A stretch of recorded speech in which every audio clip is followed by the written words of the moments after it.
Chapter 8. When the music and laughter from the celebration faded, Marianne watched the villagers return their homes.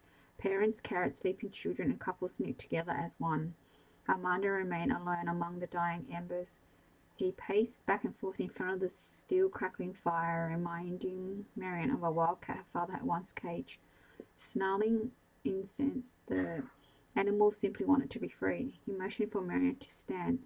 With a deep breath, she did his bidding and to hid her reluctance. For a few precious hours she mastered her despair with the sights and sound of the festivities. The truth of her plight now brought a weariness that crushed her spirit. Where was her faith? God must think her fickle. Alone in the shadows, Armando seemed too preoccupied in his thoughts to leave. Finally he ceased pacing, and then silently began the trek to Manuel's and Rose's hut. Armando grabbed her upper arm and pulled her away from the path. Marianne shivered and resisted his hold. "Don't be afraid," he said. "I have no plans to hurt you. Sleep will evade me this night. You can accompany me while I contemplate what I must do." She willed her trembling body to relax and abandon the useless struggle. How long before he realized she understood his every word? "Ah, my voice calms you," he said. "I wish the nearness of you did not affect me so strongly." Marianne dwelled on the tenderness of his voice. She could tell he wrestled with his decision to kill her. "But my desires are selfish," he said. "The welfare of my people is most important." Her spirits plummeted further than before. She wondered if she relinquished her promise to Juan and tried to speak to Armando, and perhaps she could convince him to abandon his resolve. They began the slow ascent of the path that led away from La Flor. "Ah, did you notice Philippe in the shadows when the others left their homes? I wonder what treachery he plans next. If he were not my mother's cousin, I'd throw him from the valley." Armando breathed deeply and turned to view the village. He stood close for her to feel his warm breath upon her neck. A strange sensation crept over her.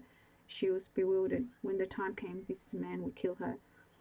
Had the toll of her emotions driven her insane? How could she feel anything but repulsion for her abductor? "I do not know what is best," she whispered. Suddenly she noticed a flash of fire rising from one of the huts. Marianne gasped and tugged at Armando's arm. He too detected the consuming flame. "Dios Santos, remember the prayers of your people." He grasped her hand, and together they raced towards the village. Marianne worked alongside every valuable man, woman, and child to fight the fiery monster that consumed first one, then two huts. The people formed two lines and passed buckets of water from their village well to the flames threatened to devour their homes. She heard their prayers to Mother Mary, pleading with her to bring their cause to God. The raging fire must halt before the floors nothing but burnt embers. Marianne offered her own silent supplication for the innocent. She looked for an opportunity to escape. No one would come after her as long as they battled the blaze. Her muscles in her shoulders and arms begged for release, but she still swung the pail of water on down the line as the fire persisted. None of the villagers slackened for fear. Their homes lay next in the treacherous path. Several young children clustered near the fire. Some were stunned by the devastation, and others cried for their mothers. The children, a woman said, to the left of Marianne. A mixture of perspiration and soot steamed down her face. "Someone needs to tend to the children before they hurt." Rosa broke from one of the lines to gather the little ones about her, but they were too frightened to follow. Another old woman attempted to help, but amidst the shouts of the battling inferno, the children refused to move. A gust of wind blew the flames into another rooftop and immediately ignited the dry grass. Marianne stole a moment to catch a glimpse of the children. A small boy escaped Rosa's grasp. He looked like Rico.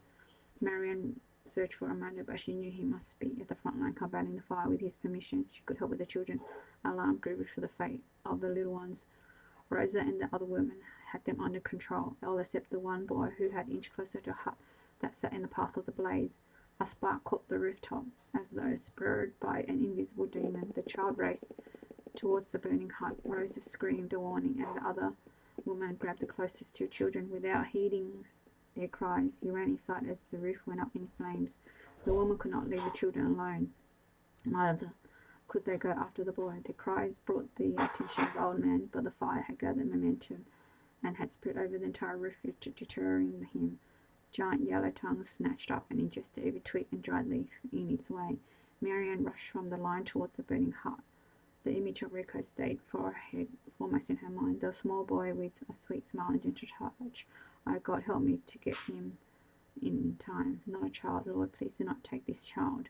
The intensity of the heat took her breath away, and the smoke billowed from the doorway as though it defied her entrance. She lingered a moment, but the shrieking child propelled her inside the raging furnace. Glancing up, she saw the weakened roof shift and sputtering of fury dry grass drift to the floor. She had to find him before they both were smothered by the flame. Smoke stung her eyes and throat and swirled around her face.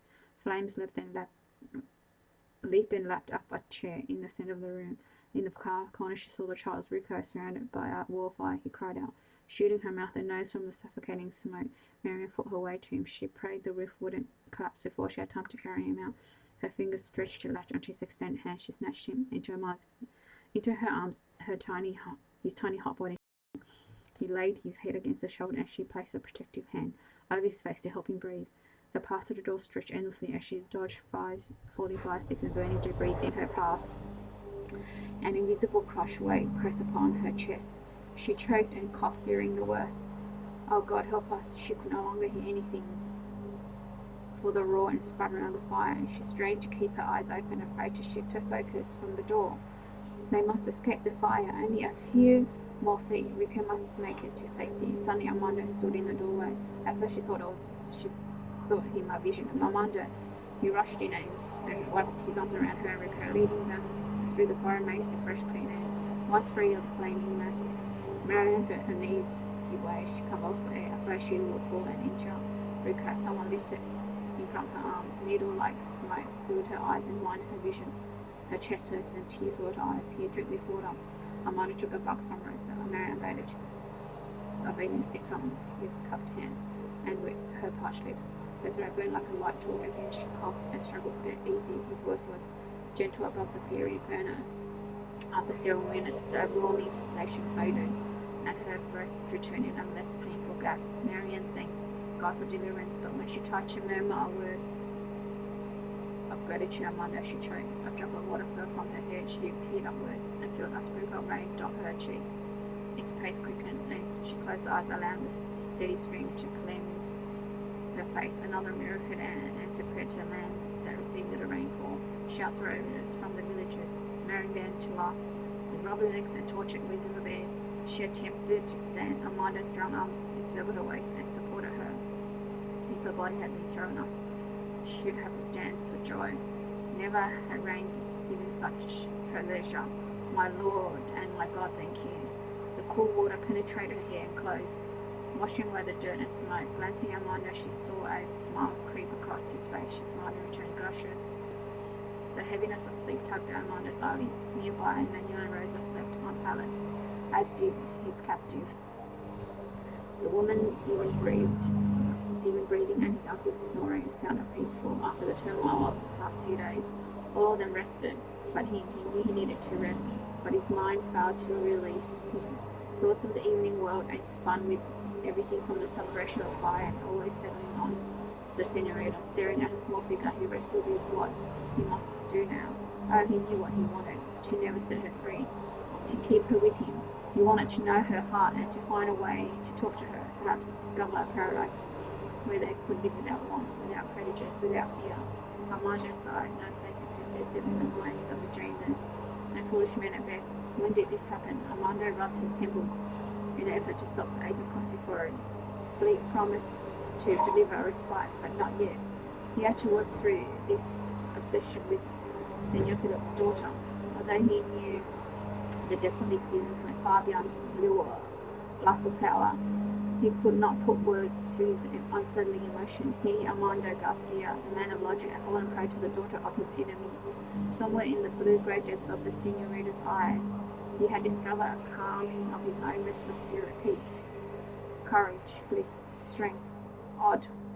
He didn't even know her name, but he didn't call out to a woman like her in his dreams for as long as he could remember. What happened to his strategic plans? What about the people of La Flor, and what about the vow he made on his madre's grave? Did his commitments no longer hold meaning? He leaned back in his chair and recalled his mother and father's relationship, the similarities between his parents' tumultuous times and his staggering response to the senorita's appeared ironic, even cruel. His mother had lived among the people of La Flor. His father, Joseph de Garcia, the son of a Spanish nobleman, dwelled Among the elite, even the elder Garcia had learned about the relationship. He forbade his son to see the peasant girl. The demand did not dissuade the young couple because she was to have a child. Armando carried his father's name. Although his parents never married, as a boy he often wondered if his father had loved his mother or him. Joseph used to visit them in the village, and later he insisted Armando secure an education at the mission San Miguel de Aguago. In those days, Armando had decided to enter the priesthood and cling to the faith of the dedicated padres. He had embraced the Dios who loved him and the sacrificial death of Jesus. Then, when Armando reached 16 of age, his father disappeared. No one knew why or where. Within 2 years of his mother died. He blamed Joseph Garcia for breaking his mother's heart. Armando left the mission and denied everything that represented Dios or Joseph Garcia. Later, he learned that his father had returned to Spain.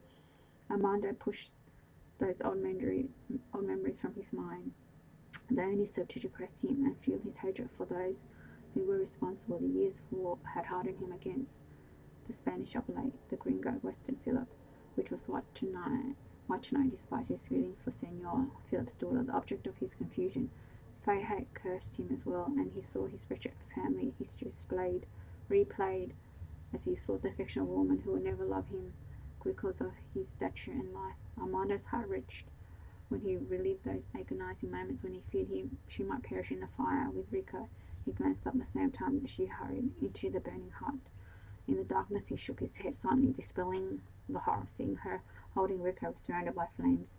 Somehow he fought the blaze to pull them from the hut before the roof sank into the burning remains. She had no knowledge of her dress igniting in the escape or how he had shielded her hair from the hungry flame. If he had believed in Dios, he would attribute it to divine intervention. Rising from the chair, Armando made his way to his pallet. The steady rhythm of rain continued outside. Tonight, everyone had been drenched, but no one had dared to leave until the last flicker died. He remembered the sight of the bedraggled senorita, her clothes singed, clinging to her in shreds. One of the young women had presented her with a skirt, another with a blouse, a smile tugged at the corners of her lips. The tawny-haired senorita had wept at their gifts. Armando now realized that most villagers did not desire their captivo killed.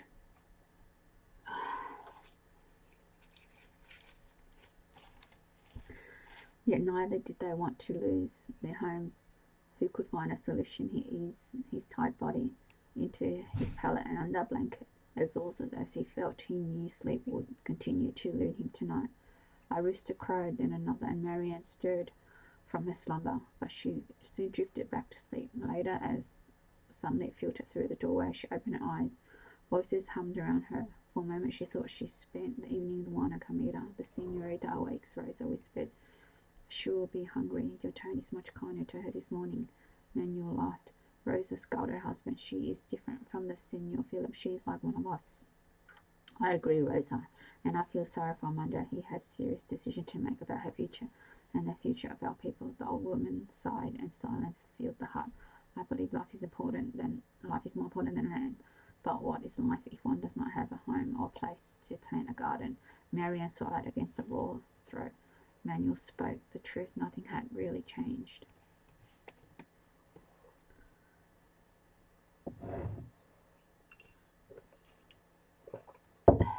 Chapter 9. The morning dragged on with no sign of Armando. Marianne assumed he was making preparations with his men to depart. Late in the day, she dreaded his return. The thought of riding to the secluded campsite, waiting for word from her father, was futile. At least here in LaFleur she could distance herself from reality. Had it been only 3 days since the kidnapping? It seemed like much longer since Philippe had snatched her from the security of her father's home. She felt old before her time and so confused. While she helped Rosa grind corn for flour, Marianne allowed her thoughts to drift back to the evening before the fire rigor. The pungent smell of smoke still clung around her, nestled in her nostril, irritating her chest. Some aspects of the night were best forgotten, especially the way Armando had treated her after he saved her and Rico from the raging fire. He behaved as though she were one of his people. His comforting words and tender embrace had eased her hysteria. Her own response to Amanda also unsettled her. She also allowed him to calm her, and she even relaxed in his touch. She felt like a fool, deceived and judged by her own emotions. This man will kill you for his people. The morning moved to afternoon, and Marianne continued to busy herself with Rosa, assisting her in chores and shaping dough into tortillas. Bold sunlight streamed through the doorway and coaxed her to venture outside, but she feared alarming the old woman or agitating Amanda. She rubbed her wrists where the ropes had shaved the skin raw. The painful reminder held her any idea of stepping from the hut. Rosa chatted on as though Marianne understood every word, and Marianne fought the urge to reply, but she knew the danger in revealing her knowledge of Spanish. So far, Amanda had heard nothing from her family, although he'd given Papa 5 days to act upon his demands. Marianne feared a surge of anger or panic from Amanda's men could bring about a hasty reaction.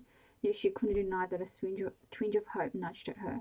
Could her rescue of Rico have moved Amanda to reconsider her fate? Amanda leaned against the coral gate, his worries consuming him. He had worked since sunrise alongside the villagers, repairing the 4 homes destroyed by fire, but now everyone had taken time for water and moment's rest. 2 of his men and families living in those huts, naturally they wanted to stay in the valley until they completed the work on their homes. One more item to complicate his weary mind. The men are ready. Amelia caught from behind him, with the chaos twisted inside Amanda's head about the senorita and his commitment to his people. He could not face his friend. Instead, he fixed his eye on the horses, wondering if he dared reveal the secrets of his heart. Amelia rested his arms on the gate. Mi amigo, I see you are troubled. Amanda slowly nodded. The men will not like what I have to say, although I have no choice. Perhaps they need a new leader. No, Amanda, you are the one we follow. Amelia pushed back his sombrero and turned towards Amanda. Let them hear you first. They want your guidance through the dispute with Senor Philip. Philip may arouse their anger, but you arouse their faith in God. The sincerity in Emilio's dark eyes spoke of his devotion. You have known me a long time, and you're closer to me than a brother. How can I explain the circumstances that make me feel like a traitor to our cause?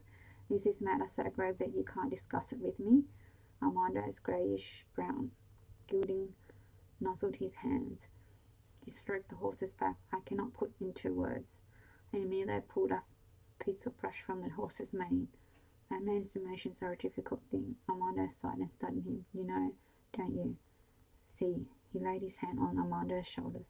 I sensed it from the beginning. When? How could you know? Amelia gave him a wry smile.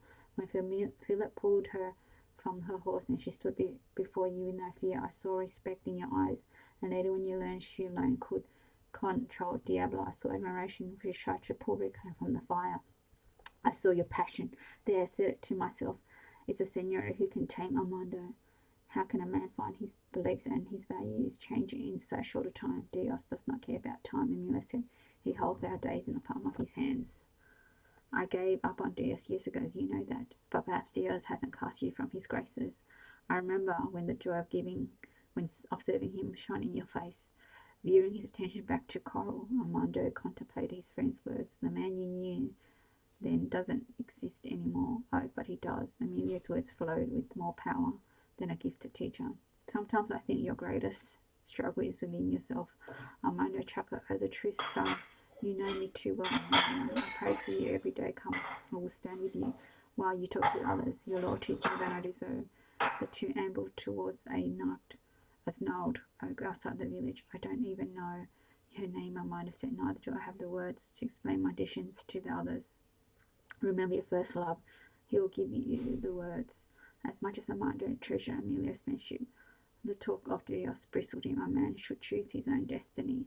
Beneath the shade of overhanging branches, Armando glanced from one familiar face to another in his trustworthy band. They looked tired, worn from fighting the preceding night's fire and taking charge of the reconstruction this morning. A tired man often possessed a short temper. He began by praising them for their devotion to friends, families, and to the cause of securing their valley. Today they planned to return to the campsite. Some of the men were to remain behind to guard the village and help rebuild the homes, while the others joined Armando. I have given much thought to our original plan, he said, and I have confession to make. Armando took a deep breath. We want to keep our valley, even if it means giving of our lives. We all desperate men, for we are standing on our future. The night of the kidnapping, I felt it was wrong to put an innocent woman in danger. We are honourable men who do not need to resort to desperate means. He hesitated, then wheeled the words from his troubled mind. After the fire last night, and witnessing how the Senorita saved little Rico's life, I cannot hold her any longer. I must make this choice. To me, killing her makes us no better than her father. We are not murderers, but farmers and ranchers who decide to live in peace. I have decided to let her go. What about our valley? Philip rose to his feet, his fist clenched, his quick temper challenged Armando many times before. I do not want her to be killed. Pepe Sanchez spoke up, a short man with a round stomach and a boyish face. If not for the senor's bravery, mi hijita would be dead. I have already lost his madre, and I cannot bear the thought of losing Rico. If need be, I would take him to the mission. He glanced about him, as though he dared the men to divide his position. A burst of grumbling arose and divided the men. Finally, Emilio raised his hands for their attention. All you know, I believe Dios will guide us in the right paths. In the beginning, I did not agree with Armando and his methods of keeping the valley, but I supported him. I can do no less now. Murder is wrong no matter what the reason, and I beg our holy Dios to forgive me for our part in the kidnapping. I suggest two things. First, we return the senorita, and second, a few of us use the padre as one of the mission and tell them of our difficulties. The gringo will not listen to our padre. Philip stepped to face Emilia. I agree, if confidence edged Emilia's words, but the Spanish will listen to padre. I will go to the mission San Miguel de Aguago before being a part of a murder, Pepe said. Dios heard our prayer last night and saved my son and brought the rain. He will not abandon us. 3 more men volunteered to accompany him. Armando, Pepe stood and faced the men. Will you lead us to mission and speak in our behalf to the padre? Armando swallowed his surge of emotion. Never had he imagined this loyalty. My faith is not as strong as yours, but you are our leader and we need a man to represent us, Pepe said, and you are familiar with the padres. A hush fell over the band as Armando deliberated the request. He glanced at Amelia and who nodded. See, I will go. Armando replied, I cannot promise the padres will help us, but I will try. The burden of the responsibility for Armando left him uneasy as the missions, the demons of his past would surely ensnare him. Marianne continued to help Rosa prepare the day's meal. She wondered about Armando, and the old churning fear in the pit of her stomach rose to her throat and threatened to make her ill. Rosa, too, watched the door. Manu had been gone since early morning to help with the rebuilding. Neither man had returned to the hut. When the tantalizing smell of meat, peppers, and corn rose from the cooking pot, Manuel returned, and soon afterwards Armando appeared in the doorway. He avoided Marianne's stare and suddenly appeared sullen and preoccupied. I must leave today, he said as they sat down at the table. He mentioned for Marianne to join them. Manuel asked Dios to bless the food, and then he and Rosa crossed themselves. So did Armando. Will you be back? Manuel took a warm chiller from Rosa. I'm not sure, Armando said, and concentrated on his food. Possibly late tonight or in the morning. Manuel raised a questioning brow, but said nothing. Marianne's heart beat so fiercely that she feared the others could hear. This had to mean her father had refused Armando's demands. He would be rejoicing if his demands had been met. Could she be so despicable in her father's eyes that he desired her dead? Silence rested in the remainder of the meal. Unable to eat, Marianne prayed. Her suspicions were wrong. Oh God, give me the courage to endure whatever is about to happen. If this is the end, please have come here to help Mama through this and help Papa understand he needs you. After the meal was complete, Armando left again. To Marianne's time stood still, and she wished the end would simply come. Within the hour, Armando entered the hut and disappeared behind the partition. He changed into a vaquero's attire, then stood in the doorway blocking the sun, his face crimped with worry lines. I'm taking the senorita back to hacienda. Armando's voice sounded distant, or perhaps it was the meaning of his words. Marianne bit her tongue to keep her weeping. She glanced away and blinked back the tears. Thank God, thank you. Rosa stared at him, for her face a mixture of approval and saddened emotion. I believe you made the right choice. She stood on her toes and hugged him. We are not killers here, Armando. We just want to be left alone in our valley. Amanda glanced down at wrinkled face. I do not know what will come off the floor, but I will not harm the senorita. He kissed Rose's cheek. My tia already knows of my decision. We'll speak more about this when I return. Maybe you can really let her rest then. You always look so tired and unhappy. Rosa picked up the water bucket. She hesitated in the doorway and turned to give Amanda a more tender look. I want to see the boy who played at my feet, the one who dreamed upon horses and carried a stick for a sword. That boy is now a man. Those days are gone forever. Amanda beckoned Marianne to follow him. The truth. Amanda needs to hear the truth. A soft whisper spoke to her heart as she smoothed her deep blue skirt and moved towards him. He reached for the floor and she stared at the top of his hand where the fire had burnt and left an ugly blister. No one had bandaged or applied medicine for the from the aloe plant. As the latch slowly lifted, her gaze travelled upwards to his muscle-laden arm, shoulder, neck, and on his finely etched features. She remembered how tightly the man had held her last night in comfort of his embrace. She hadn't noticed before how perfectly he kept his pencil-thin moustache, whilst long sideburns tremblingly moistened her dry lips. If I were a man, I would beg you to let me stay, she said in Spanish, for your cause is noble, and I see the great love you have for your people. Marianne hastily turned away and stepped into the sunshine. She dared not look into his eyes. With her heart pounding, she walked towards the coral. Amanda strode beside her, no doubt angry at her confession. They walked on in silence as she tried to think of more pleasant things. Home with Mama and Carmita. Her deliverance and the importance of God in her life. Once they reached the horses, Diablo rushed from the opposite side of the corral. His bridle, saddle, and blanket lay near the gate as she led her stallion from his cell. Marianne felt Amanda stare at her, yet she could not allow her to acknowledge him. The Diablo, an angel, he finally said. Confused, she whirled around to see what Amanda meant. If you were a man, he said, I would ask you to join us. Thank you for listening.